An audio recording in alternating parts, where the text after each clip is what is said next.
390번 탁별진님, 391번 탁별진님. 병원 수납 창구에서 연달아 호명된 같은 성씨의 번호표. 낡은 외투를 입은 고등학생 소녀와 초췌한 흰머리 노인이 잠시 눈을 마주쳤습니다. 그들은 알지 못했습니다. 서로가 15년간 갈라져 있던 가족이라는 것을, 그리고 그 사이에 끔찍한 비밀이 숨어 있다는 것을. 며칠 후 우연히 전송된 한 통의 문자 메시지가 이 운명적 만남의 실마리가 되었고, 숨겨진 진실이 하나씩 밝혀지기 시작했습니다. 지금 바로 구독과 좋아요를 눌러주시면 더 감동적인 사연을 제일 먼저 만나실 수 있습니다. 자, 오늘의 사연 시작합니다. 아버지, 제발 한 번만 더 생각해 보세요. 15년 전 그날 장남 진혁이 무릎을 꿇고 애원하던 모습을 탁동진 회장은 지금도 선명하게 기억하고 있었습니다. 하지만 그때의 탁동진은 가문의 체면과 권위만을 생각했고 아들의 간절한 목소리는 들리지 않았죠. 탁진혁, 너는 오늘부터 내 아들이 아니다. 탁동진이 차가운 목소리로 선언했을 때 진혁의 얼굴에서 마지막 희망이 사라지는 것을 똑똑히 볼 수 있었습니다. 아들이 고개를 떨구며 일어서는 뒷모습을 탁동진은 지금까지 잊지 못하고 있었습니다. 대형그룹 회장실에서 혼자 앉아있던 탁동진은 깊은 한숨을 내쉬었습니다. 창밖으로 보이는 서울 시내의 야경이 화려했지만 그의 마음은 15년 전 그날에 머물러 있었죠. 사실 처음엔 진혁이 며칠 안에 굽혀 들어올 거라고 생각했었습니다. 대형그룹의 후계자 자리를 포기하고 평범한 간호조무사와 살아갈 리 없다고 믿었거든요. 그런데 일주일이 지나고 한 달이 지나도 아들에게서 연락이 오지 않았습니다. 회장님, 진혁 도련님께서 결혼식을 올리셨다고 합니다. 당시 비서가 조심스럽게 보고했을 때 탁동진은 화가 치밀어 올랐었죠. 당장 호적에서 파버려. 그리고 회사 내 모든 권한도 박탈하고. 탁동진이 격노한 채로 지시했고 그 순간 진혁과의 인연을 완전히 끊어버렸습니다. 며칠 후 차남 진수가 탁동진의 사무실로 찾아왔었습니다. 진수는 평소와 달리 침울한 표정을 지으며 탁동진에게 편지 한 장을 건넸죠. 아버지, 형이 이런 걸 보내왔습니다. 진수가 내민 편지를 펼쳐보니 진혁의 필체로 쓰인 짧은 글이 있었습니다. 아버지의 뜻을 거역한 불효자가 더 이상 탁씨 가문에 누를 끼치지 않겠습니다. 부디 건강하시길 바랍니다. 이게 형다운 마지막 인사겠죠. 진수가 씁쓸하게 중얼거렸고 탁동진은 그 편지를 찢어버리고 싶은 충동을 겪었습니다. 하지만 아들의 마지막 글을 찢을 수는 없어서 결국 서랍 깊숙이 넣어두었죠. 그 후로 진혁에 대한 소식은 완전히 끊어졌습니다.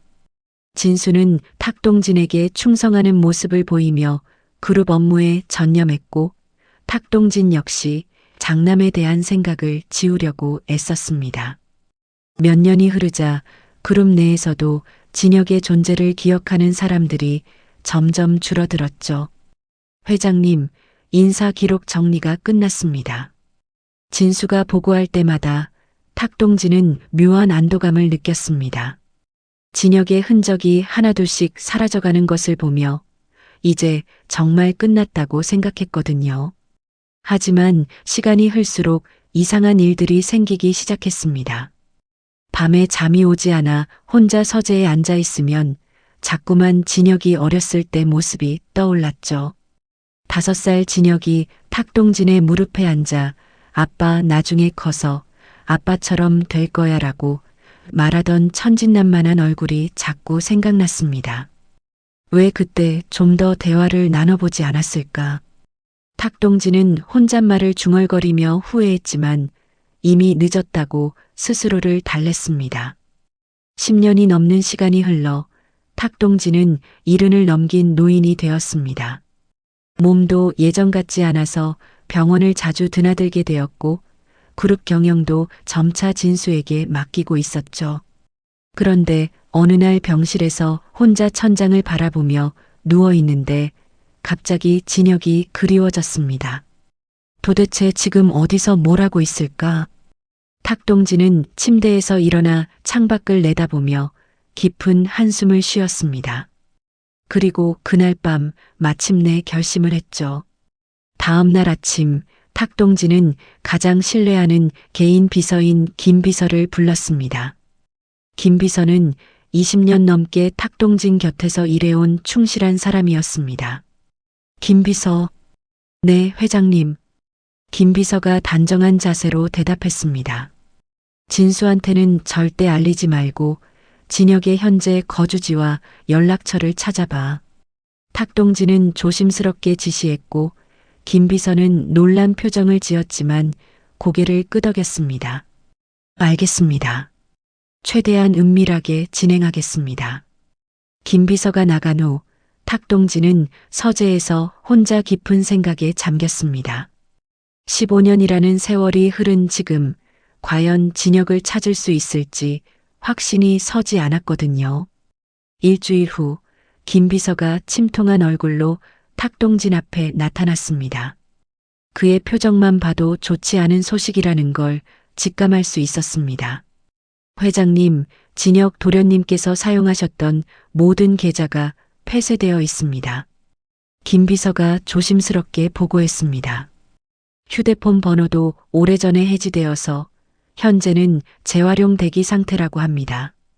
탁동진은 그 말을 듣는 순간 가슴이 철렁 내려앉았습니다. 마치 마지막 희망의 끈마저 끊어진 것 같은 절망감이 밀려왔죠. 그럼 지금 진혁이 어디 있는지 전혀 모른다는 뜻인가? 탁동진은 떨리는 목소리로 물었고 김 비서는 고개를 숙였습니다. 죄송합니다. 더 찾아보겠습니다. 하지만 탁동진은 알고 있었습니다. 15년이라는 세월 동안 완전히 연락을 끊고 살아온 아들을 찾는 일이 얼마나 어려운지를요. 탁동진은 책상 서랍을 열고 진혁의 마지막 편지를 꺼냈습니다. 누렇게 바랜 종이에 쓰인 아들의 글씨를 바라보니 가슴이 먹먹해졌습니다. 진혁아, 아빠가 잘못했다. 탁동진은 홀로 중얼거리며 편지를 가슴에 안았습니다. 그날 밤 탁동진은 서재에서 혼자 술을 마시며 깊은 후회에 잠겼습니다. 김 비서가 침통한 얼굴로 탁동진 앞에 나타나 진혁의 행방 찾기 실패를 보고한 직후 회장실 밖 복도에서는 또 다른 움직임이 시작되고 있었습니다. 차남 진수는 자신의 비서실에서 긴급 보고를 받고 있었습니다. 상무님, 회장님께서 은밀하게 진혁 도련님을 찾고 계신 것 같습니다. 진수의 측근인 박 과장이 조심스럽게 말했습니다. 김 비서를 통해 각종 조회를 하고 계시더라고요. 진수의 얼굴이 순간 굳어졌습니다. 15년간 완전히 사라진 줄 알았던 형이 갑자기 아버지의 관심사가 된다는 건 자신의 후계자 지위에 직접적인 위협이 될 수 있었거든요. 더 자세히 알아봐. 어디까지 진행된 건지. 진수가 차가운 목소리로 지시했습니다. 네, 알겠습니다. 박 과장이 나간 후 진수는 회전 의자에 몸을 기댄 채 깊은 생각에 잠겼습니다. 대형 그룹의 모든 권력을 손에 쥐기까지 얼마나 오랜 시간 노력해왔는지 그 누구보다 자신이 잘 알고 있었습니다. 형이 돌아온다고? 절대 그럴 순 없어. 진수는 주먹을 꽉 쥔 채 중얼거렸습니다. 사흘 후 박 과장이 더욱 구체적인 정보를 가져왔습니다. 상무님, 회장님께서 사설 탐정까지 고용하신 것 같습니다. 박 과장의 보고에 진수는 더욱 위기감을 느꼈습니다. 이 정도면 정말 심각하게 나서신 거네. 진수가 책상을 손가락으로 두드리며 말했습니다. 그리고 하나 더 알아낸 게 있습니다. 박 과장이 조심스럽게 덧붙였습니다. 진혁 도련님께서 결혼 후 아이까지 두셨다는 정보가 있습니다. 진수는 그 말을 듣는 순간 등골이 서늘해졌습니다. 손자까지 있다면 아버지의 마음이 더욱 기울 수밖에 없을 테니까요. 박 과장, 내가 직접 해결해야겠어. 진수가 결심을 굳히며 말했습니다. 형을 영원히 찾을 수 없게 만들어야 해. 다음 날 진수는 은밀하게 사설 심부름센터를 찾았습니다. 뒷골목에 있는 허름한 사무실이었지만 이런 일을 전문으로 하는 곳이라는 소문이 자자했죠. 어서 오세요. 무슨 일로 오셨는지요? 선글라스를 낀 중년 남자가 진수를 맞이했습니다.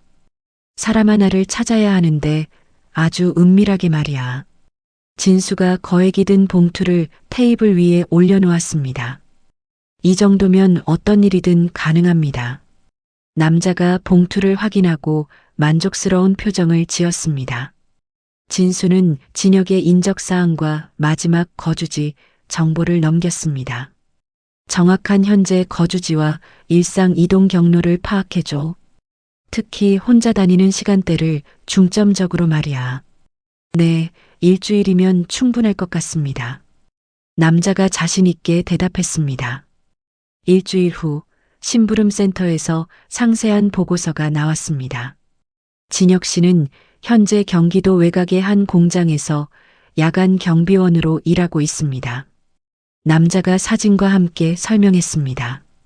매일 밤 12시에 퇴근해서 새벽 1시쯤 집에 도착하는 패턴입니다. 퇴근길 경로는? 진수가 날카롭게 물었습니다. 외곽도로를 주로 이용합니다. 특히 이 구간은 가로등도 거의 없고 차량 통행량도 적어서 남자가 지도상의 특정 구간을 가리켰습니다. 진수는 그 지점을 유심히 살펴봤습니다. 완벽한 장소였죠. 좋아. 이제 두 번째 단계야. 진수가 다시 거액을 꺼내며 말했습니다.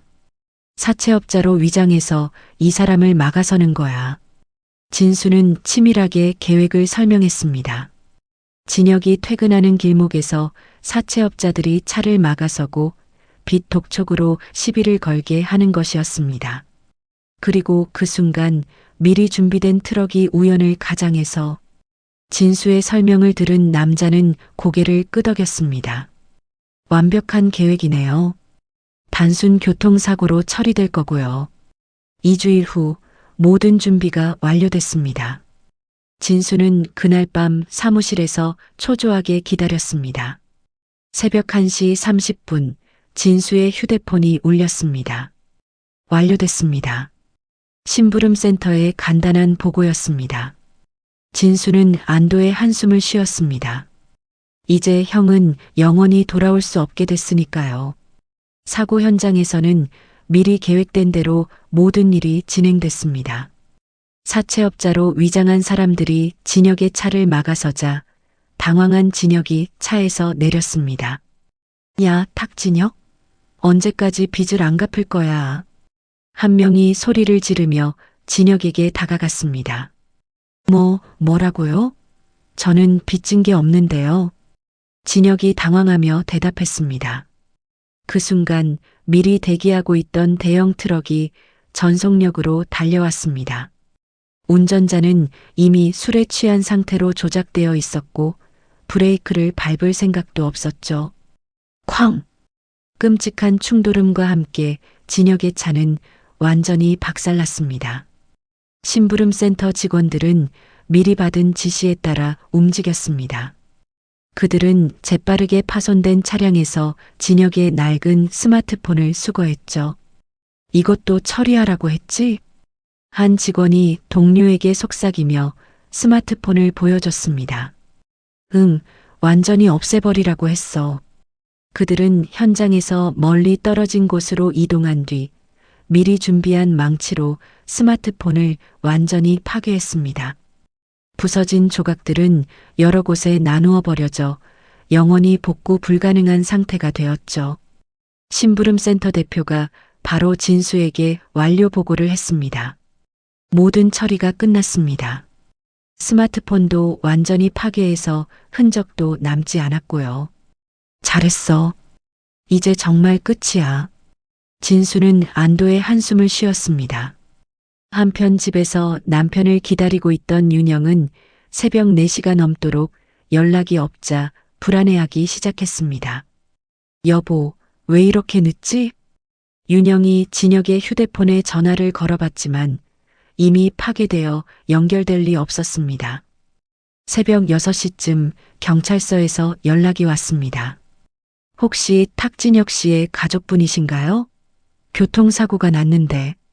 윤영은 그 순간 온 세상이 무너지는 것 같았습니다.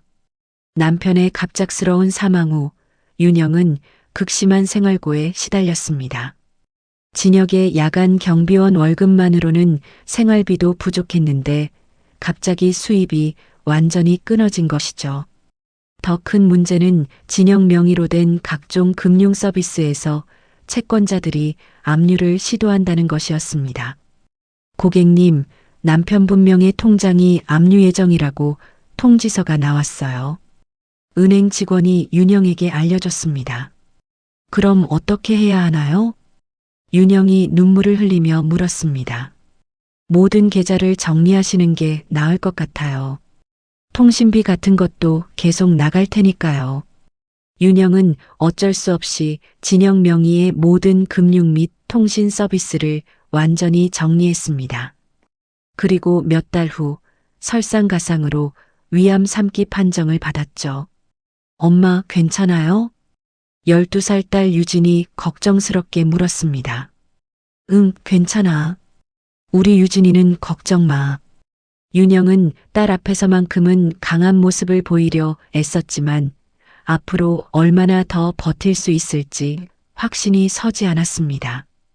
며칠 후 고등학교 3학년인 탁유진은 방과 후 급하게 교복을 갈아입고 편의점으로 향했습니다. 어머니 윤영의 항암 치료비가 점점 늘어나면서 유진은 학교가 끝나는 순간부터 새벽까지 쉴 틈 없이 일해야 했거든요. 유진아, 오늘도 고생이 많구나. 편의점 사장이 유진을 보며 안쓰러운 표정을 지었습니다. 괜찮아요. 어머니가 빨리 나으셔야 하니까요. 유진이 작은 미소를 지으며 대답했습니다. 밤 12시까지 편의점에서 일을 마친 유진은 곧바로 새벽 물류센터로 향했습니다. 새벽 2시부터 6시까지 택배 분류 작업을 해야 했죠. 언니, 이거 무거워요. 옆에서 일하던 아르바이트생이 유진에게 도움을 요청했습니다. 내가 해줄게. 유진이 무거운 박스를 번쩍 들어 올렸습니다. 몇 달간의 육체 노동으로 가녀린 몸에 힘이 붙었거든요. 새벽 작업을 마치고 집에 돌아온 유진은 잠깐 쪽잠을 자고 다시 학교에 가야 했습니다. 항상 낡은 패딩 외투를 입고 다녔는데 친구들이 물어봐도 그냥 추워서 입는다고 대답했죠. 유진아, 너 요즘 많이 피곤해 보여. 같은 반 친구 미나가 걱정스럽게 말했습니다. 응, 좀 그래. 집에서 일이 있어서. 유진이 애매하게 대답했습니다. 어머니의 병을 친구들에게 털어놓기는 어려웠거든요. 그날 오후 윤영의 항암 집중 치료가 예정되어 있어서 유진은 서둘러 병원으로 갔습니다. 치료비만 200만 원이 넘는 큰 돈이었죠. 유진은 병원 수납 창구 앞에 서서 번호표를 뽑았습니다. 390번이었습니다. 창구 앞에는 이미 많은 사람들이 앉아서 기다리고 있었습니다. 유진도 플라스틱 의자에 앉아서 전광판을 바라봤죠. 375번 김수님, 3번 창구로 와주세요. 안내방송이 흘러나왔습니다.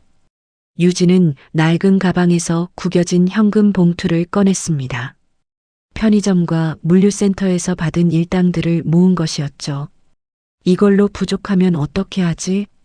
유진이 속으로 걱정했습니다.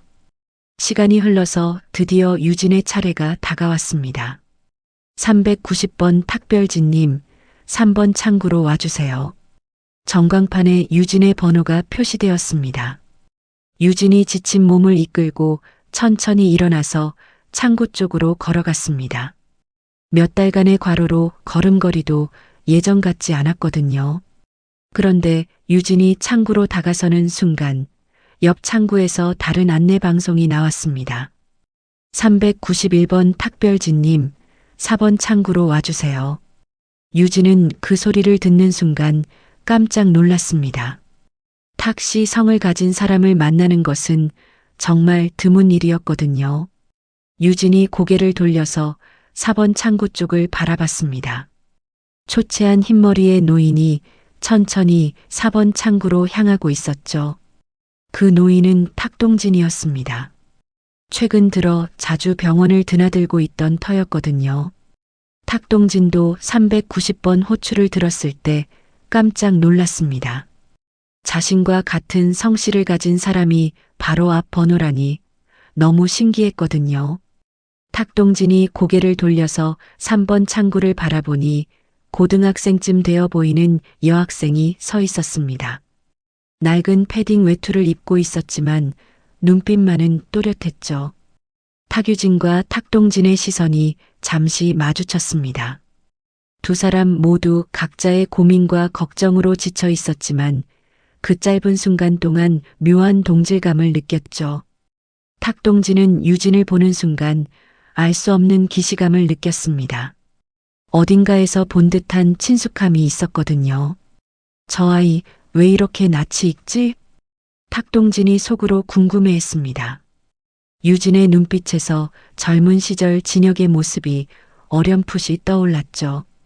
같은 또렷함, 같은 의지가 보였거든요. 항암 치료비 납부하려고 왔어요. 유진이 현금 봉투를 내밀며 말했습니다. 환자 성함이 어떻게 되시나요? 윤영이요. 아, 네. 확인됐습니다. 총 210만 원입니다. 유진은 가방에서 돈을 꺼내서 하나하나 세어가며 냈습니다. 모자란 10만 원은 카드로 결제했죠. 옆 창구에서 탁동진도 검사비를 결제하고 있었습니다. 할아버지, 정기 검진 결과는 다음 주에 나올 예정입니다. 네, 알겠습니다. 탁동진이 대답하고 수납을 마쳤습니다. 두 사람은 거의 동시에 창구에서 나와서 병원 복도를 걸었습니다. 탁동진은 계속 유진의 뒷모습을 바라봤죠. 저 아이가 왜 이렇게 신경 쓰이지? 탁동진이 혼잣말을 중얼거렸습니다. 유진은 병원을 나서면서 깊은 한숨을 쉬었습니다. 이제 또 몇 달간 열심히 일해서 다음 치료비를 모아야 했거든요. 탁동진도 병원을 나서며 유진의 모습을 떠올렸습니다. 그 짧은 순간의 눈맞춤이 자꾸 생각났죠. 집으로 돌아가는 차 안에서 탁동진은 갑자기 옛 생각이 났습니다. 진혁이 어렸을 때 사용했던 휴대폰 번호 말이에요. 김비서, 예전에 진혁이가 쓰던 휴대폰 번호 기억하나? 탁동진이 김비서에게 물었습니다. 네, 기록이 남아있을 겁니다. 왜 그러시는지요? 그 번호를 찾아서 알려줘. 네, 확인해 보겠습니다. 다음 날 김비서가 결과를 알려줬습니다. 회장님, 진혁 도련님의 옛 번호를 찾았습니다. 김비서가 종이에 적힌 번호를 건넸습니다. 탁동진은 그 번호를 받아들고 가슴이 뛰었습니다. 15년 만에 다시 보는 진혁의 번호였거든요. 탁동진이 떨리는 손으로 휴대폰을 꺼냈습니다. 번호를 하나하나 누르면서 탁동진의 심장은 점점 더 빨리 뛰었습니다. 만약 진혁이 받는다면 뭐라고 말해야 할지 머릿속이 하얘졌죠. 통화 연결음이 울리기 시작했습니다. 탁동진은 숨을 죽이고 기다렸습니다. 뚜뚜뚜. 하지만 연결음 대신 기계 음성이 나왔습니다. 현재 사용하지 않는 번호입니다. 번호를 확인하시고 다시 걸어주세요. 탁동진은 그 멘트를 듣는 순간 온몸에 힘이 빠졌습니다. 사용하지 않는 번호라고? 탁동진이 당황하며 다시 한번 번호를 확인했습니다. 분명히 맞는 번호인데 이미 해지된 상태였죠. 이게 무슨 일이지? 진혁이가 번호를 바꾼 건가? 탁동진이 혼잣말을 중얼거렸습니다. 김비서도 탁동진의 표정을 보고 상황을 짐작했습니다. 회장님, 이미 해지된 번호인 것 같습니다. 그럼 진혁이는 정말로. 탁동진의 목소리가 떨렸습니다. 아들과 연결된 마지막 고리마저 끊어진 것 같은 절망감이 밀려왔거든요. 하지만 탁동진은 곧 다른 생각이 들었습니다. 김비서, 이 번호로 새 휴대폰을 개통할 수 있을까? 네. 그 번호로 회장님께서 개통하시겠다는 말씀이신가요? 김비서가 놀란 표정으로 물었습니다. 응. 혹시라도 진혁이가 예전 번호로 연락을 시도할지 모르잖아. 탁동진의 눈에 희미한 희망이 다시 떠올랐습니다. 그런 가능성도 있겠네요. 알아보겠습니다. 김비서가 고개를 끄덕였습니다. 몇 시간 후 김비서가 좋은 소식을 가져왔습니다. 회장님, 그 번호로 개통이 가능하다고 합니다. 정말? 그럼 당장 해줘. 탁동진이 즉시 지시했습니다. 그날 오후 탁동진은 진혁의 옛 번호로 개통된 새 휴대폰을 받았습니다. 15년 만에 다시 살아난 그 번호를 보며 탁동진은 가슴이 뛰었죠. 진혁아, 혹시 아빠를 용서한다면 이 번호로 연락해다오. 탁동진이 휴대폰을 바라보며 간절하게 기도했습니다. 새로 개통한 휴대폰을 주머니에 넣고 탁동진은 다시 병원에서 만났던 그 소녀를 떠올렸습니다. 왜인지 모르게 계속 신경 쓰였거든요. 저 아이도 탁씨였는데 혹시 먼 친척일까? 탁동진이 혼잣말을 중얼거렸습니다. 하지만 곧 고개를 저었습니다. 탁씨 성이 흔하지는 않지만 전혀 관계없는 사람일 가능성이 높았거든요. 그날 밤 탁동진은 새 휴대폰을 침대 옆 탁자에 올려두고 잠들었습니다. 혹시나 하는 마음으로 전원을 켜둔 채로 말이에요. 진혁으로부터 연락이 올 수도 있다는 희미한 기대를 품고서 말입니다. 개통한 다음 날 밤 유진은 작은 원룸에서 쌓인 우편물들을 바라보며 깊은 한숨을 쉬었습니다. 월세 독촉장과 어머니의 병원비 고지서가 테이블 위에 놓여 있었죠. 월세 30만 원, 병원비 200만 원. 유진이 계산기를 두들기며 중얼거렸습니다. 아무리 계산해봐도 돈이 모자랐거든요. 편의점과 물류센터 아르바이트를 해도 한 달에 150만 원 정도가 고작이었습니다. 생활비까지 빠지면 병원비는 엄두도 낼 수 없는 상황이었죠. 어떻게 해야 하지?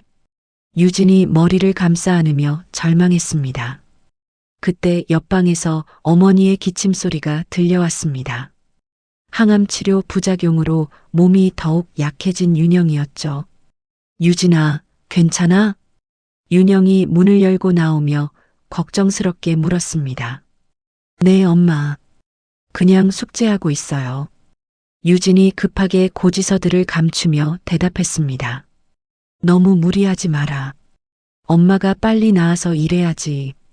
윤영이 미안한 표정으로 말했습니다. 엄마, 걱정 마세요. 저 괜찮아요. 유진이 억지로 웃으며 대답했습니다. 윤영이 다시 방으로 들어간 후 유진은 더 이상 참을 수가 없었습니다. 눈물이 주르르 흘러내렸거든요. 유진은 낡고 오래된 휴대폰을 꺼내서 전화번호부를 열었습니다. 그리고 아빠라고 저장된 번호를 바라봤죠. 진혁이 사고로 세상을 떠난 지 벌써 몇 년이 지났지만 유진은 아직도 그 번호를 지우지 못하고 있었습니다. 아버지와의 마지막 연결고리 같은 느낌이었거든요. 아빠, 나 진짜 힘들어. 유진이 휴대폰 화면을 바라보며 눈물을 흘렸습니다. 유진이 사용하는 낡은 휴대폰은 오래된 모델이라 시스템이 불안정했습니다. 통신사에서 번호 재활용에 대한 안내 메시지를 보내도 제대로 표시되지 않았죠. 아빠한테 문자라도 써볼까? 유진이 문자 작성 화면을 열었습니다. 물론 받을 사람이 없다는 걸 알고 있었지만 그래도 마음이 조금은 편해질 것 같았거든요. 아빠, 유진이 첫 글자를 쓰고 멈췄습니다. 무엇부터 말해야 할지 모르겠더라고요. 아빠, 나 좀 무섭다. 유진이 떨리는 손가락으로 글자를 눌렀습니다. 너무 힘들고 이제 어떻게 해야 해? 문자를 다 쓰고 나서 유진은 한참 동안 화면을 바라봤습니다. 그리고 다시 지웠다가 썼다가를 반복했죠. 엄마 병원비도 없고 월세도 밀렸어. 유진이 더 많은 내용을 추가했습니다. 아빠가 살아계셨다면 이런 일은 없었을 텐데. 눈물이 휴대폰 화면에 떨어졌습니다. 아빠, 보고 싶어. 정말 너무 보고 싶어. 유진은 세상에 홀로 남겨진 고독감에 더 이상 견딜 수가 없었습니다.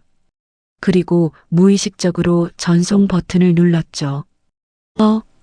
유진이 깜짝 놀라서 휴대폰을 다시 확인했습니다. 분명히 전송된 상태였거든요.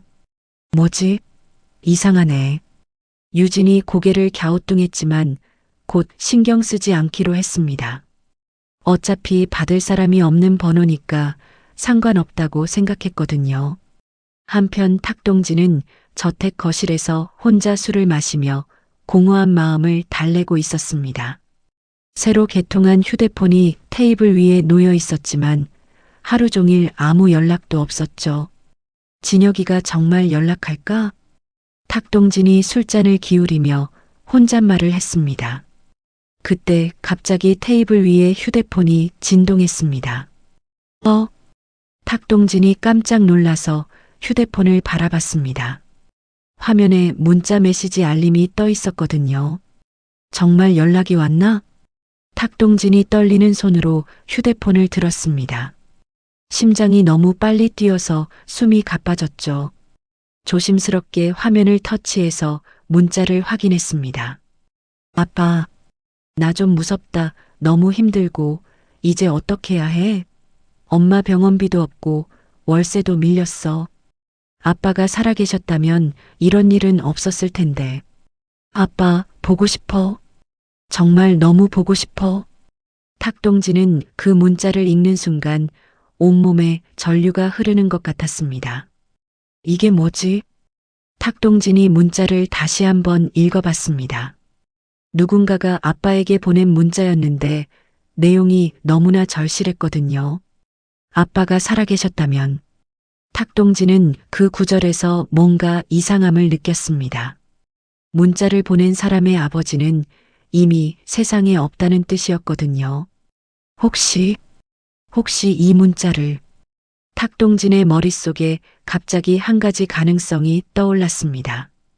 병원에서 만났던 그 소녀의 모습이 생각났죠. 설마 진혁의 딸이? 탁동진이 떨리는 목소리로 혼잣말을 했습니다. 문자 내용을 보면 어머니가 아프고 경제적으로 어려운 상황이라고 했습니다. 그리고 아버지를 그리워하고 있었죠.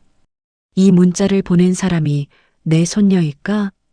탁동진의 가슴이 터질 것 같았습니다. 잠시 망설이다가 탁동진은 답장을 써보기로 했습니다. 안녕하세요. 혹시 실수로 문자를 보내신 건 아닌가요? 탁동진이 조심스럽게 문자를 작성했습니다. 지금 힘든 상황이신 것 같은데 괜찮으신가요?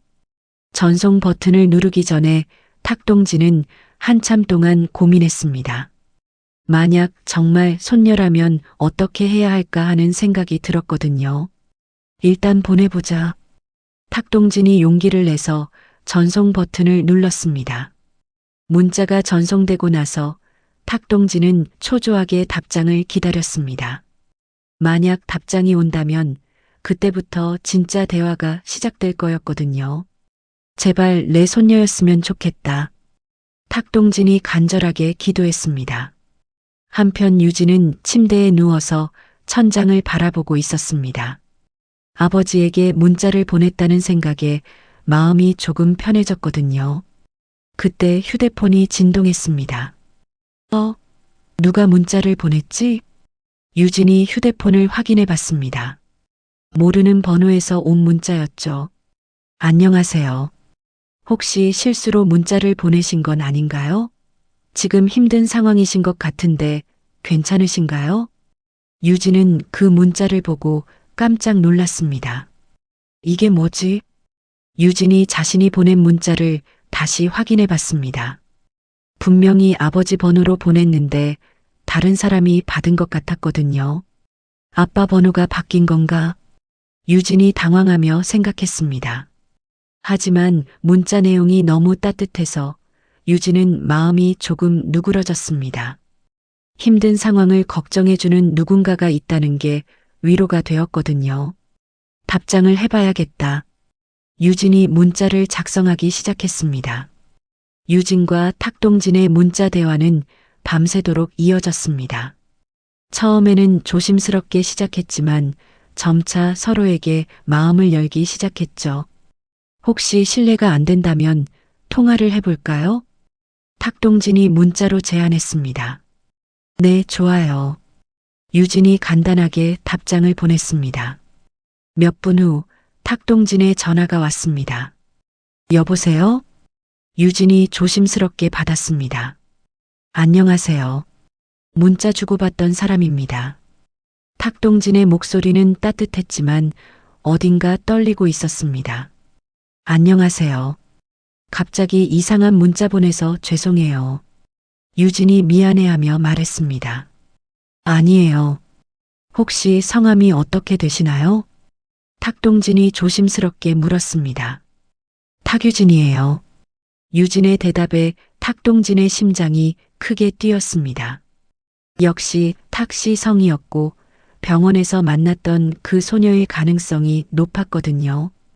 혹시 며칠 전에 병원 수납 창구에서 탁동진이 말을 꺼내자 유진도 기억이 났습니다. 아, 그때 390번, 391번이었던 분이시죠? 맞아요. 그때 뵌 분이시군요. 탁동진이 확신에 찬 목소리로 말했습니다. 그날 밤 통화는 2시간 넘게 이어졌습니다. 유진은 어머니의 병과 경제적 어려움을 털어놓았고 탁동진은 자신이 도움을 주고 싶다고 했죠. 제가 내일 직접 찾아뵐까요? 탁동진이 제안했습니다. 괜찮으시겠어요? 유진이 망설이며 물었습니다. 물론이죠. 꼭 뵙고 싶어요. 다음 날 오후 탁동진은 유진이 사는 원룸을 찾았습니다. 낡은 건물이었지만 탁동진에게는 소중한 곳이었죠. 어서 오세요. 유진이 문을 열며 인사했습니다. 탁동진은 유진을 자세히 바라봤습니다. 젊은 시절의 진혁과 닮은 점들이 많이 보였거든요. 이분이 우리 딸 유진이에요. 윤영이 침대에서 일어나 인사했습니다. 안녕하세요. 탁동진입니다. 탁동진이 정중하게 인사했습니다. 성함이 탁동진이시라고요? 윤영이 깜짝 놀란 표정을 지었습니다. 네, 왜 그러세요? 탁동진이 의아해했습니다. 혹시 대형그룹과 관련이 있으신가요? 윤영의 질문에 탁동진은 더욱 놀랐습니다. 네, 맞습니다. 어떻게 아시죠? 제 남편이 탁진혁이었거든요. 윤영의 말에 탁동진은 그 자리에서 주저앉을 뻔했습니다. 진혁이라고요? 탁진혁이요? 탁동진의 목소리가 떨렸습니다. 네, 제 아빠 이름이 탁진혁이에요. 유진이 확인해 줬습니다. 그럼 당신들은 내 며느리와 손녀. 탁동진이 감격으로 말을 잇지 못했습니다. 할아버지라는 말씀이신가요? 유진이 놀란 표정으로 물었습니다. 그래, 그렇단다. 내 아버지는 내 큰아들이야. 탁동진이 눈물을 흘리며 말했습니다. 그날 오후 탁동진은 15년간 잃어버린 가족을 되찾은 기쁨에 젖어 있었습니다. 하지만 윤영이 들려준 진혁의 사망 경위를 듣고는 표정이 어두워졌죠. 사고 당시 상황이 어떠셨나요? 탁동진이 자세히 물었습니다. 경찰에서는 음주운전 차량과의 충돌이라고 했어요. 윤영이 슬픈 목소리로 설명했습니다. 현장에는 사채업자들이 있었다고 하던데 그것도 이상했어요. 사채업자요? 탁동진이 예리한 눈빛을 보였습니다. 네, 남편한테 돈을 빌려줬다면서 찾아왔다고 하더라고요. 하지만 남편은 그런 사람들과 거래한 적이 없어요. 윤영의 말에 탁동진은 뭔가 석연치 않은 느낌을 받았습니다. 그리고 사고 후에 남편 휴대폰이 감쪽같이 사라졌어요. 휴대폰이 사라졌다고요? 탁동진이 더욱 주의 깊게 물었습니다. 네, 경찰에서도 찾지 못했어요. 아마 파손되었을 거라고 하더라고요. 탁동진은 그 말들을 듣는 순간 머릿속에서 여러 가지가 연결되기 시작했습니다. 단순한 교통사고치고는 너무 많은 의문점들이 있었거든요. 탁동진은 집으로 돌아가는 차 안에서 깊은 생각에 잠겼습니다. 진혁의 죽음이 단순한 사고가 아닐 수도 있다는 의심이 들었죠. 누가 진혁을 죽였을까? 탁동진이 혼잣말을 중얼거렸습니다. 그때 갑자기 진수의 모습이 떠올랐습니다. 김 비서가 진혁 찾기에 실패했다고 보고했을 때 진수가 보였던 과도한 불안감 말이에요. 그때 진수 표정이 왜 그랬을까? 탁동진이 기억을 되짚어봤습니다. 진수는 평소에 침착한 성격인데 그날따라 유난히 초조해했던 기억이 났습니다. 그리고 탁동진이 진혁의 번호를 찾으려 할 때도 미묘한 행동 변화를 보였었죠. 설마 진수가? 탁동진의 얼굴이 굳어졌습니다. 차남이 장남을 제거했을 가능성이 머릿속에 떠오르자 탁동진은 등골이 서늘해졌습니다. 하지만 확실한 증거가 없으면 함부로 행동할 수 없었죠. 다음 날 탁동진은 김 비서를 불렀습니다. 김 비서, 우리 그룹에 비밀 조사팀이 있지? 탁동진이 조심스럽게 물었습니다. 네, 있습니다. 보안팀 산하의 특별조사반이요. 김 비서가 대답했습니다. 그 팀을 비공개로 가동시켜줘. 아무도 모르게. 무엇을 조사하시겠습니까? 진혁의 교통사고 기록과 보험금 수령 흐름을 자세히 알아봐. 탁동진이 단호하게 지시했습니다. 그리고 진수의 개인 비자금 지출 내역도 함께 조사해. 김 비서는 탁동진의 의도를 짐작했지만 자세히 묻지는 않았습니다. 알겠습니다. 최대한 은밀하게 진행하겠습니다. 일주일 후 조사팀이 놀라운 결과를 가져왔습니다. 회장님, 중대한 발견을 했습니다. 조사팀장이 긴장된 목소리로 보고했습니다. 진수 상무님께서 사고 발생 시점 전후로 정기적으로 거액의 현금을 이체하신 기록이 있습니다. 어디로 이체했지? 탁동진이 날카롭게 물었습니다. 사설 심부름센터 계좌입니다. 조사팀장의 말에 탁동진의 얼굴이 차갑게 굳어졌습니다. 그 심부름센터를 더 자세히 조사해봤나? 네, 그 업체가 당시 사고 현장에서 위장된 채무 관계자로 활동했던 것으로 보입니다. 조사팀장이 증거 자료들을 제시했습니다. 탁동진은 그 자료들을 보며 분노로 온몸이 떨렸습니다. 자신의 둘째 아들이 첫째 아들을 살해했다는 사실을 받아들이기 어려웠거든요. 이 자료들을 모두 복사해서 보관해. 탁동진이 차분한 목소리로 지시했습니다. 그리고 경찰청 특수수사팀에 연락을 취해줘. 네. 경찰에 직접 신고하시겠다는 말씀이신가요? 김 비서가 놀란 표정으로 물었습니다. 그래. 이런 일은 가족 내에서 처리할 문제가 아니야. 탁동진이 단호하게 말했습니다. 진수가 제 아무리 내 아들이라 해도 살인은 용서할 수 없어. 그날 오후 탁동진은 모든 조사 자료를 정리해서 경찰청 특수수사팀에 직접 제출했습니다. 외부의 압력 없이 공정하게 사건을 처리할 수 있는 곳이었죠. 이 사건을 철저히 수사해 주십시오. 탁동진이 수사팀장에게 간곡하게 부탁했습니다.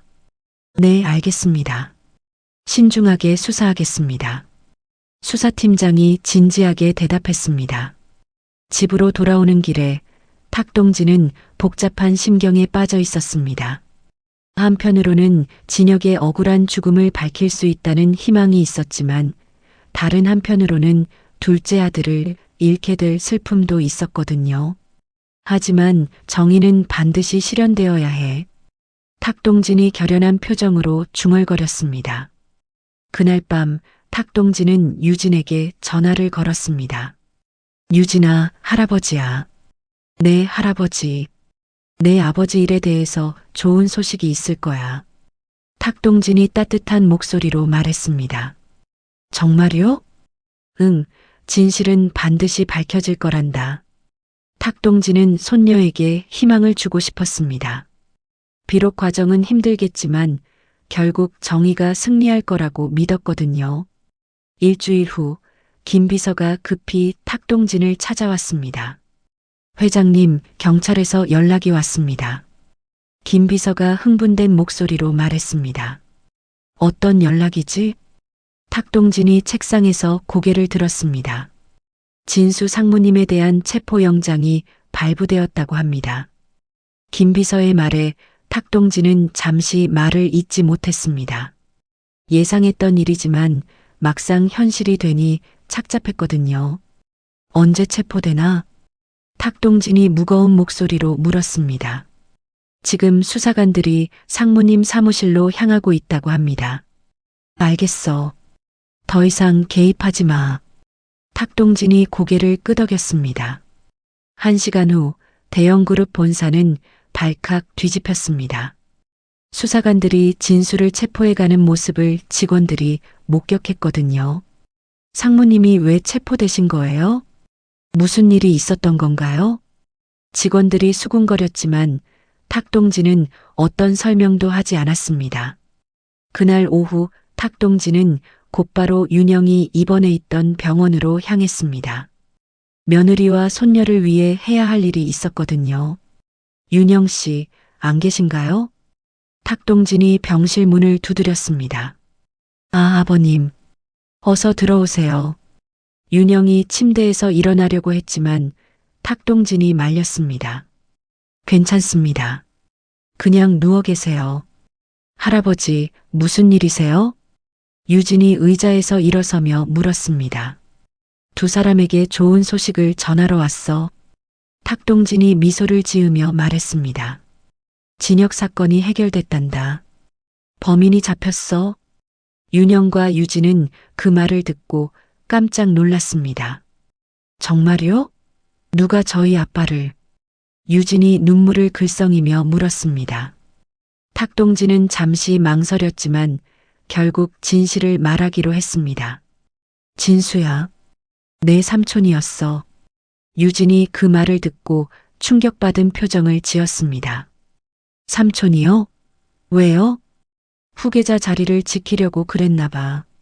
탁동진이 쓸쓸한 목소리로 대답했습니다. 윤영은 아무 말도 하지 못하고 눈물만 흘렸습니다. 남편이 가족에게 살해당했다는 사실을 받아들이기 어려웠거든요. 그런데 이제 중요한 건 앞으로야. 탁동진이 분위기를 바꾸며 말했습니다.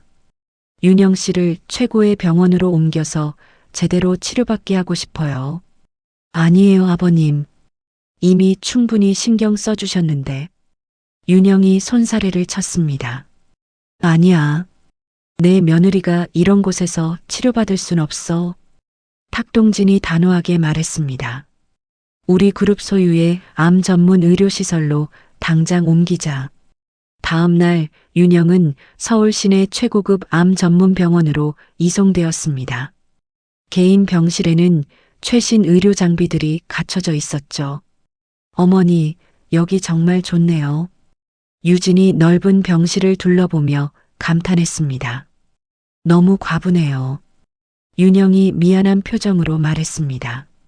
며칠 후 해외에서 암치료 전문 의료진들이 도착했습니다. 탁동진이 특별히 초청한 최고의 의료팀이었죠. 윤영 환자분의 상태를 정밀하게 검사해 보겠습니다. 미국에서 온 종양학 전문의가 설명했습니다. 최신 치료법을 적용하면 완치 가능성이 높습니다. 그 말에 유진은 희망을 품었습니다. 수개월에 걸친 고강도 항암 치료가 시작되었습니다. 윤영은 부작용으로 많이 힘들어했지만 포기하지 않았죠. 엄마, 조금만 더 힘내세요. 유진이 윤영의 손을 잡으며 격려했습니다. 응, 우리 딸 위해서라도 이겨낼 거야. 윤영이 가는 목소리로 대답했습니다. 탁동진도 매일같이 병원을 찾았습니다. 며느리의 회복을 위해 최선을 다하고 있었거든요. 의료진들이 어떻게 말하나? 탁동진이 담당이에게 물었습니다. 경과가 매우 좋습니다. 암세포가 현저히 줄어들고 있어요.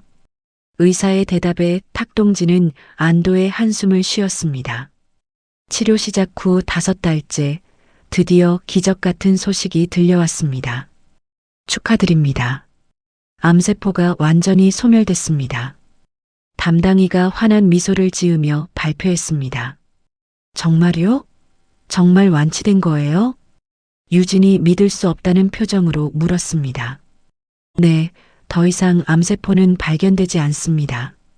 의사의 확답에 병실은 기쁨에 가득 찼습니다. 엄마, 해냈어요. 정말 해내셨어요. 유진이 윤영을 껴안으며 눈물을 흘렸습니다. 고마워, 유진아. 네가 있어서 버틸 수 있었어.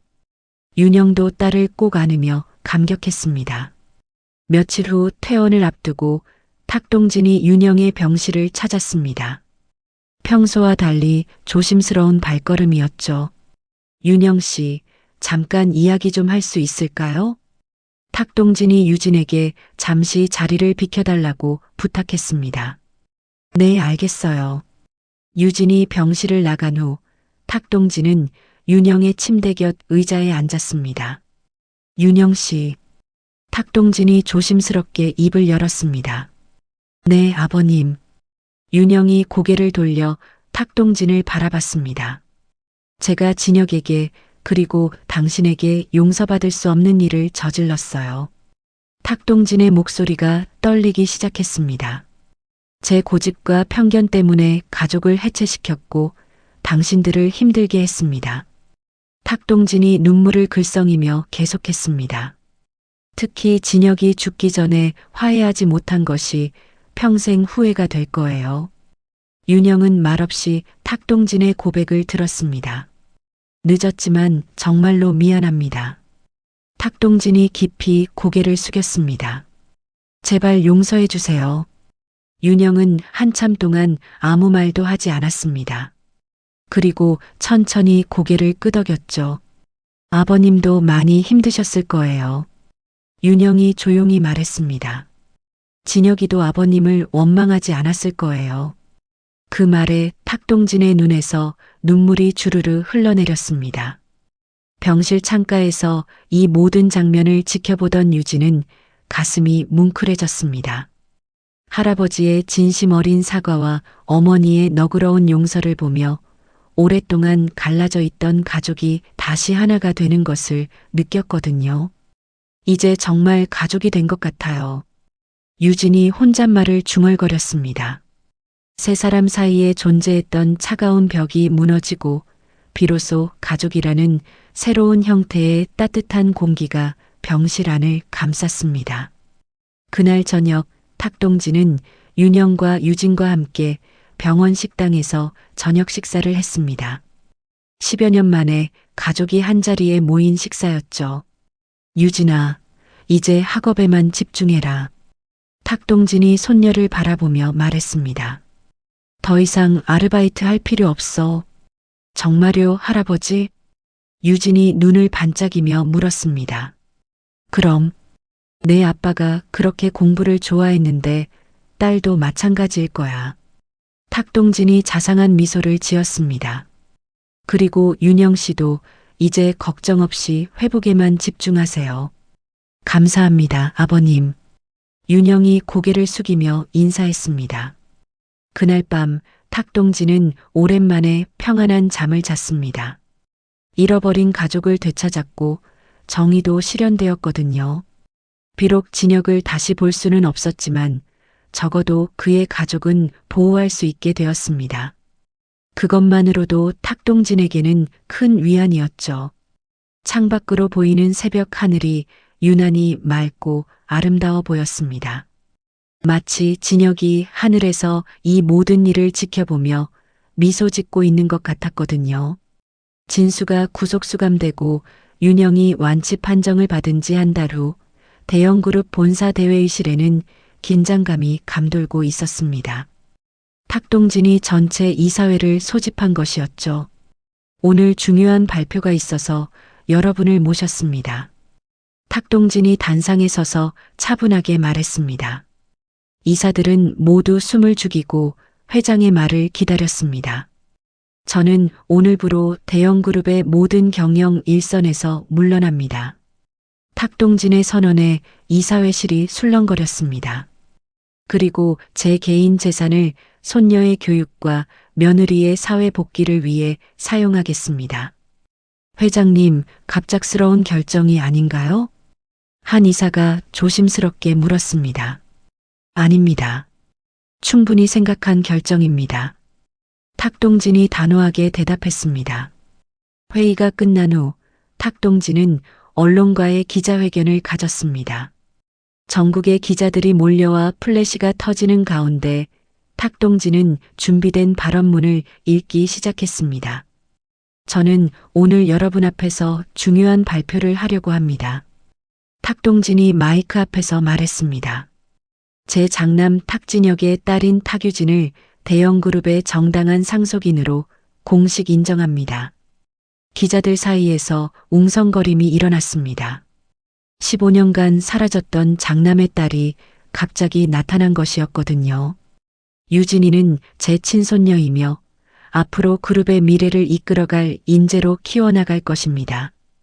탁동진의 발표가 끝나자 기자들은 일제히 질문을 쏟아냈습니다. 회장님, 그동안 왜 손녀의 존재를 밝히지 않으셨습니까? 개인적인 사정이 있었습니다. 지금은 가족이 다시 화합했으니까 공개하게 됐습니다. 탁동진이 담담하게 대답했습니다.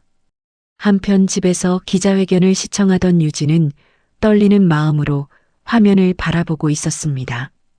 유진아, 괜찮아? 옆에 앉은 윤영이 걱정스럽게 물었습니다. 네, 엄마. 그런데 정말 신기해요. 유진이 화면 속 할아버지를 바라보며 말했습니다. 할아버지가 저를 이렇게 소중하게 생각해 주시다니. 내 아빠도 하늘에서 기뻐하실 거야. 윤영이 딸의 어깨를 토닥이며 말했습니다. 며칠 후 유진은 중퇴했던 고등학교에 복학 신청을 했습니다. 경제적인 어려움 때문에 그만뒀었지만 이제는 상황이 완전히 달라졌거든요. 탁유진 학생, 반갑습니다. 담임 선생님이 환한 미소로 유진을 맞이했습니다. 네, 선생님. 다시 돌아와서 정말 기뻐요. 유진도 밝게 웃으며 인사했습니다. 교실로 들어간 유진을 반 친구들이 신기한 듯 바라봤습니다. 몇 달 전까지만 해도 낡은 패딩을 입고 다니던 유진이 완전히 달라져 있었거든요. 유진아, 정말 너야? 같은 반 친구 미나가 깜짝 놀라며 물었습니다. 응, 미나야. 나야. 유진이 자연스럽게 대답했습니다. 어떻게 이렇게 달라졌어? 뉴스에서 봤는데 진짜 대형그룹 손녀라며? 응, 복잡한 사연이 있었어. 유진이 간단하게 설명했습니다. 하지만 유진은 예전과 달리 자신의 신분을 자랑하거나 과시하지 않았습니다. 오히려 더욱 겸손하고 친근한 모습으로 친구들을 대했죠. 미나야, 수학 문제 모르는 거 있으면 언제든 물어봐. 유진이 미나의 공책을 보며 말했습니다. 정말? 고마워. 미나가 기뻐하며 대답했습니다. 점심시간에는 혼자 밥을 먹는 친구들과 함께 앉아서 이야기를 나눴습니다. 과거의 어려움을 겪었던 경험 덕분에 다른 사람의 아픔을 잘 이해할 수 있었거든요. 유진아, 너 정말 많이 변했다.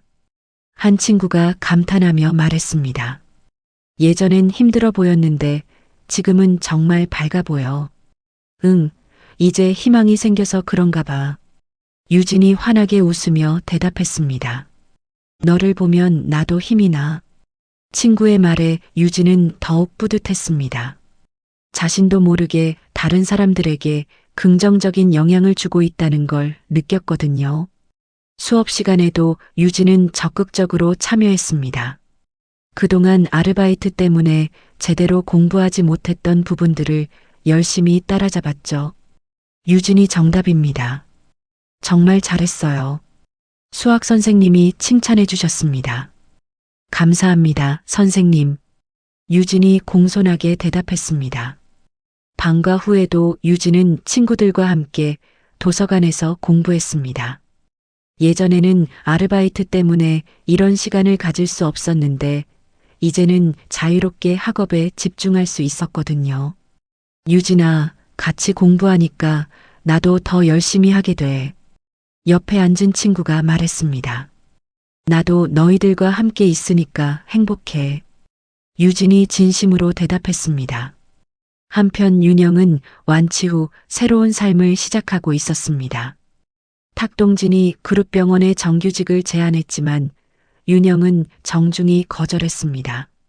아버님, 저는 자원봉사를 하고 싶어요. 윤영이 탁동진에게 말했습니다. 자원봉사요? 탁동진이 의외라는 표정을 지었습니다. 네, 저처럼 힘든 환자들을 도와주고 싶어요. 윤영의 눈빛이 진지했습니다. 제가 겪었던 고통을 아니까 그분들의 마음을 더 잘 이해할 수 있을 것 같아서요. 탁동진은 며느리의 마음을 이해했습니다. 좋은 생각이네요. 그럼 그렇게 하세요.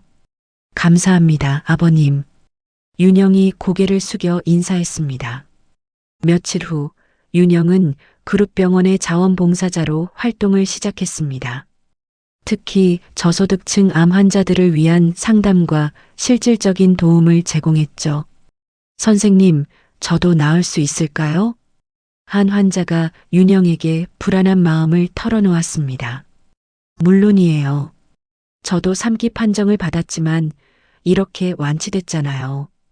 윤영이 환자의 손을 잡으며 격려했습니다.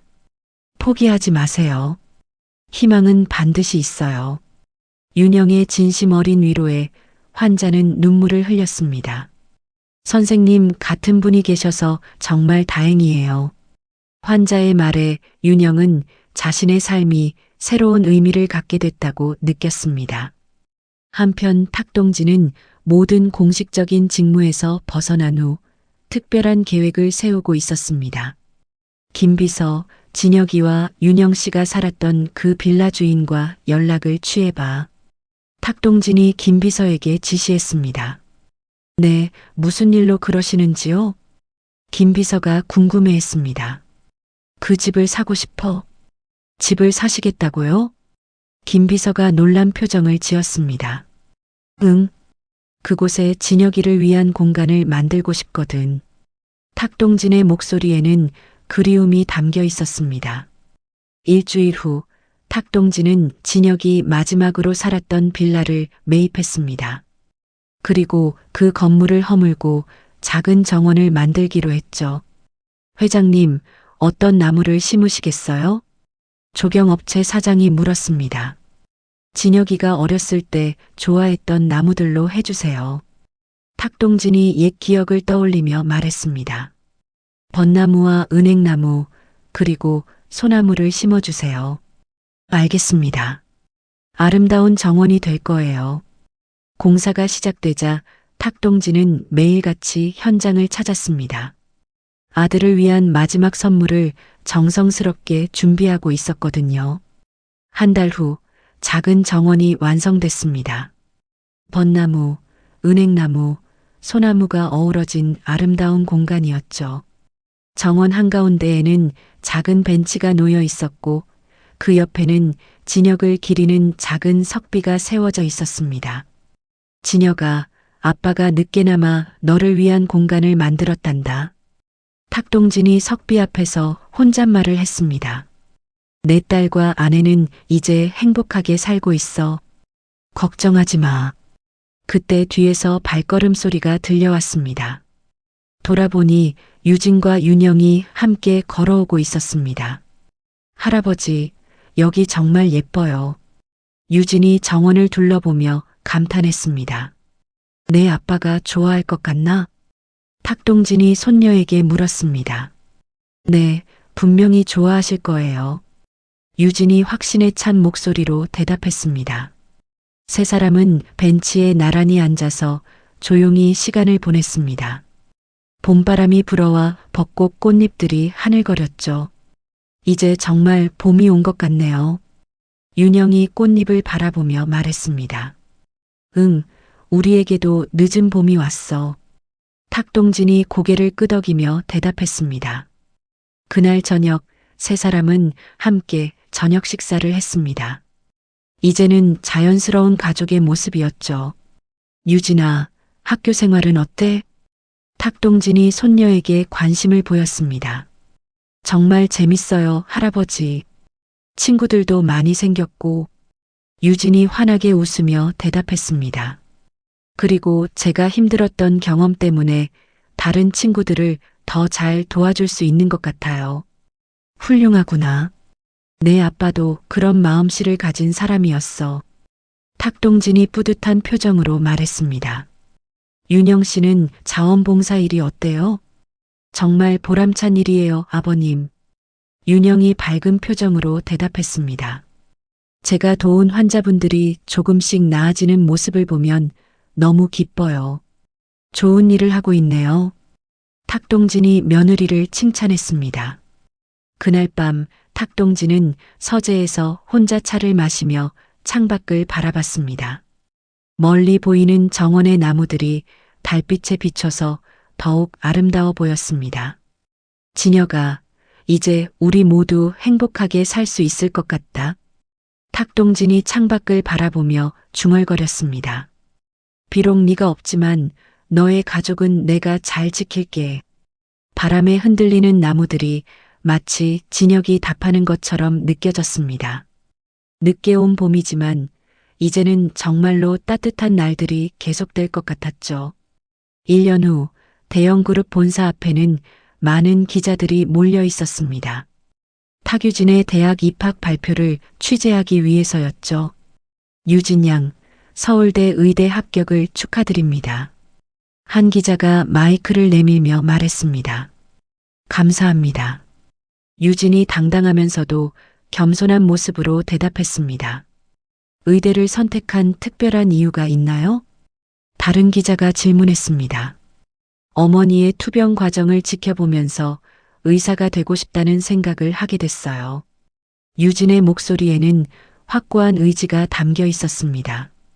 그리고 저처럼 어려운 환경에 있는 사람들을 도와주고 싶어요. 기자들은 유진의 진솔한 답변에 고개를 끄덕였습니다. 기자회견이 끝난 후 유진은 할아버지와 어머니와 함께 정원으로 향했습니다. 아버지를 기리는 그 작은 공간이 이제는 가족의 소중한 만남의 장소가 되어 있었거든요. 아빠, 저 의대에 합격했어요. 유진이 석비 앞에 앉아서 조용히 말했습니다. 할아버지와 엄마 덕분에 이렇게 좋은 기회를 얻었어요. 바람에 흔들리는 벚나무 잎사귀들이 마치 아버지가 박수를 쳐주는 것처럼 보였습니다. 진혁이도 정말 자랑스러워할 거야. 탁동진이 손녀의 어깨를 토닥이며 말했습니다. 할아버지, 제가 의사가 되면 할아버지 주치의가 될게요. 유진이 장난스럽게 말했습니다. 그럼 내가 제일 건강한 환자가 되겠네. 탁동진이 웃으며 대답했습니다. 윤영도 딸의 성장한 모습을 바라보며 흐뭇했습니다. 불과 1년 전만 해도 병원비 걱정에 잠 못 이루던 딸이 이제는 당당한 의대생이 되었거든요. 유진아, 엄마도 정말 자랑스러워. 윤영이 딸을 꼭 안으며 말했습니다. 엄마도 자원봉사 활동으로 많은 분들을 도와주고 계시잖아요. 유진이 어머니를 바라보며 말했습니다. 우리 가족 모두 의미 있는 일을 하고 있는 것 같아서 좋아요. 세 사람은 벤치에 앉아서 지난 1년을 돌아봤습니다. 정말 많은 변화가 있었지만 모든 것이 좋은 방향으로 흘러갔었죠. 그런데 할아버지, 삼촌은 어떻게 됐어요? 유진이 조심스럽게 물었습니다. 탁동진의 표정이 잠시 어두워졌습니다. 진수는 현재 무기징역을 선고받고 복역 중이었거든요. 면회는 가보셨어요? 윤영이 조심스럽게 물었습니다. 한 번 다녀왔어. 탁동진이 무거운 목소리로 대답했습니다. 어떠셨어요? 많이 후회하고 있더라고. 하지만 이미 돌이킬 수 없는 일이지. 탁동진이 깊은 한숨을 쉬었습니다. 그래도 가족이니까 가끔은 면회를 가야겠어. 유진은 할아버지의 마음을 이해했습니다. 아무리 큰 죄를 지었어도 결국 가족이었거든요. 할아버지의 마음을 제가 다 이해해요. 유진이 할아버지의 손을 잡으며 말했습니다. 며칠 후 유진의 입학식 날이 왔습니다. 탁동진과 윤영은 함께 서울대학교에 가서 유진의 새로운 출발을 지켜봤죠. 신입생 여러분, 입학을 축하합니다. 총장의 축사가 끝나자 박수가 터져 나왔습니다. 엄마, 할아버지, 고마워요. 유진이 두 사람을 바라보며 진심으로 말했습니다. 이 모든 게 꿈만 같아요. 너의 노력이 있었기 때문이야. 탁동진이 손녀를 자랑스럽게 바라보며 말했습니다. 입학식이 끝난 후 유진은 새로운 동기들과 인사를 나눴습니다. 안녕하세요. 저는 탁유진이에요. 저는 김민수예요. 반가워요. 혹시 대형그룹과 관련이 있으신가요? 한 동기가 호기심 어린 목소리로 물었습니다. 네, 맞아요. 유진이 자연스럽게 대답했습니다. 우와, 진짜 재벌가 딸이네. 하지만 저는 그냥 평범한 의대생이에요. 유진이 웃으며 말했습니다. 앞으로 잘 부탁드려요. 유진의 겸손한 태도에 동기들은 호감을 표했습니다. 그날 저녁 가족들은 함께 축하 만찬을 했습니다. 고급 레스토랑이 아닌 집에서 윤영이 직접 요리한 식사였죠. 유진아, 대학생활 어떻게 할 계획이야? 탁동진이 물었습니다. 열심히 공부해서 좋은 의사가 될 거예요. 유진이 당당하게 대답했습니다. 그리고 방학 때는 엄마처럼 자원봉사도 하고 싶어요.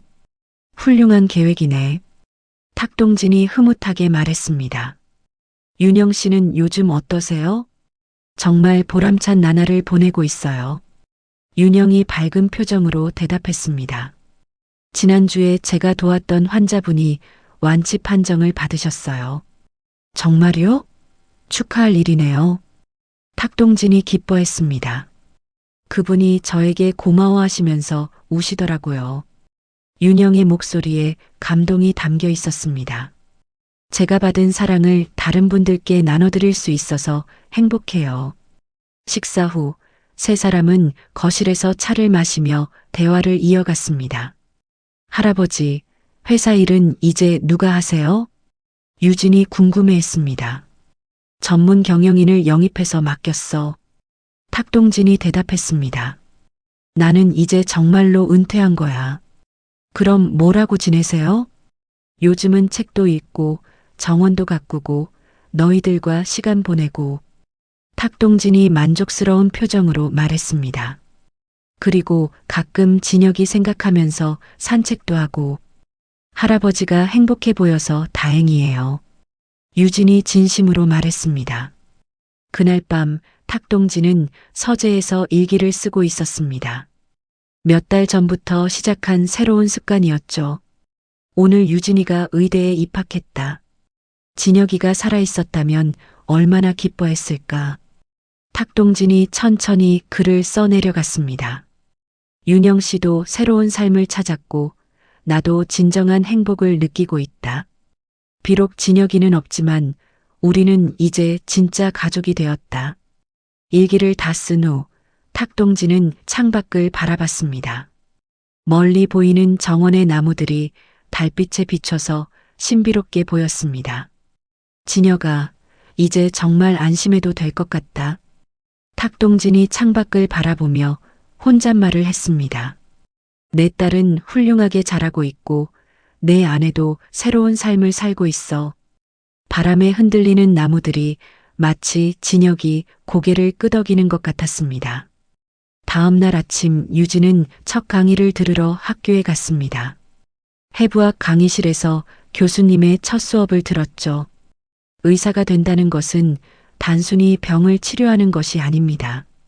교수님이 진지한 목소리로 말했습니다. 환자의 고통을 이해하고 희망을 주는 것이 진정한 의사의 역할입니다. 유진은 교수님의 말씀에 깊이 공감했습니다. 어머니의 투병 과정을 지켜본 경험이 있었기 때문이죠. 저도 그런 의사가 되고 싶어요. 유진이 마음속으로 다짐했습니다. 수업이 끝난 후 유진은 동기들과 함께 점심을 먹었습니다. 유진아, 너는 왜 의사가 되고 싶어? 한 동기가 물었습니다. 어머니가 아프셨을 때 많은 의료진분들이 도움을 주셨거든요. 유진이 진솔하게 대답했습니다. 저도 그런 도움을 줄 수 있는 사람이 되고 싶어요. 멋있다. 나도 그런 마음가짐으로 공부해야겠어. 동기의 말에 유진은 뿌듯했습니다. 그날 저녁 유진은 집에 돌아와서 하루 있었던 일을 가족들에게 이야기했습니다. 첫 강의가 어땠어? 윤영이 관심 있게 물었습니다. 정말 재미있었어요, 엄마. 유진이 들떠서 대답했습니다. 교수님께서 의사의 진정한 역할에 대해 말씀해 주셨는데 너무 감동적이었어요. 그래, 어떤 내용이었는데? 탁동진이 궁금해했습니다. 환자에게 희망을 주는 것이 가장 중요하다고 하셨어요. 유진이 교수님의 말씀을 전했습니다. 좋은 말씀이네. 너도 그런 의사가 되길 바랄게. 탁동진이 손녀를 격려했습니다. 몇 달이 흘러 유진은 대학 생활에 완전히 적응했습니다. 성적도 우수했고 친구들 사이에서도 인기가 많았죠. 어느 날 유진은 병원 자원봉사를 신청했습니다. 어머니처럼 환자들을 도와주고 싶었거든요. 안녕하세요. 저는 의대 1학년 탁유진입니다. 유진이 자원봉사 담당자에게 인사했습니다. 반가워요. 여기서는 어떤 일을 하고 싶나요? 환자분들과 이야기도 나누고 필요한 일이 있으면 도와드리고 싶어요. 좋은 마음이네요. 시작해 볼까요? 유진의 첫 번째 자원봉사 날, 한 할머니 환자를 만났습니다. 할머니, 안녕하세요. 유진이 다정하게 인사했습니다. 아이고, 예쁜 학생이 왔네. 할머니가 반갑게 맞아주셨습니다. 혼자 계시면 심심하시죠? 그럼 가족들도 바쁘고 해서 가끔 외로워. 할머니의 말에 유진은 가슴이 아팠습니다. 제가 시간 날 때마다 와서 이야기 상대가 되어드릴게요. 정말 고마워, 착한 아이야. 할머니가 유진의 손을 잡으며 기뻐했습니다. 그날부터 유진은 정기적으로 병원 자원봉사를 했습니다. 공부와 봉사활동을 병행하느라 바빴지만 매우 보람찼죠. 1년 후 유진은 의대 2학년이 되었습니다. 더욱 전문적인 공부를 하게 되었지만 초심을 잃지 않았죠. 유진아, 벌써 2학년이 되었네. 탁동진이 감회에 젖어 말했습니다. 네, 할아버지. 시간이 정말 빨라요. 유진이 대답했습니다.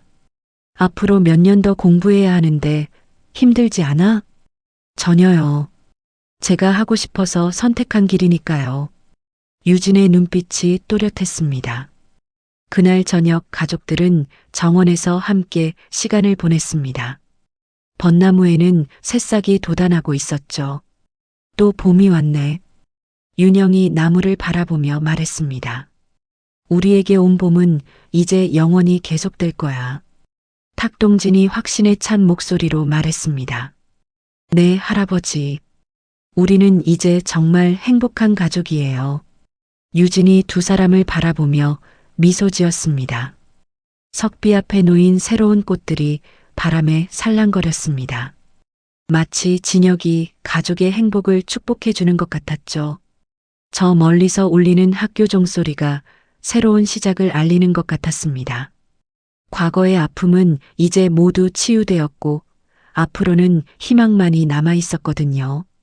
15년간 고집과 편견으로 가족을 잃었던 탁동진 회장은 마침내 진정한 가족의 의미를 깨닫게 되었습니다. 우연히 전송된 손녀의 문자 한 통이 그들을 다시 만나게 했고 숨겨진 진실을 밝혀내는 열쇠가 되었죠. 비록 진혁은 다시 돌아올 수 없었지만 그가 남긴 소중한 가족들은 이제 서로를 보듬으며 새로운 삶을 시작했습니다. 윤영은 자신과 같은 고통을 겪는 사람들을 돕는 일에서 보람을 찾았고 유진은 꿈을 향해 당당히 나아가고 있습니다. 때로는 늦은 봄이 더 소중한 법입니다. 상처받은 마음을 치유하고 진심으로 용서할 수 있을 때 비로소 진정한 가족이 될 수 있음을 이 이야기가 보여주고 있습니다. 가족이란 혈연을 넘어 서로를 이해하고 보듬는 마음에서 시작되는 것일지도 모르겠습니다. 지금 바로 구독과 좋아요를 눌러주시면 더 감동적인 사연을 제일 먼저 만나실 수 있습니다. 이야기를 끝까지 들어주신 분이 계시다면 잘 들었다고 댓글 하나만 남겨주세요. 감사합니다.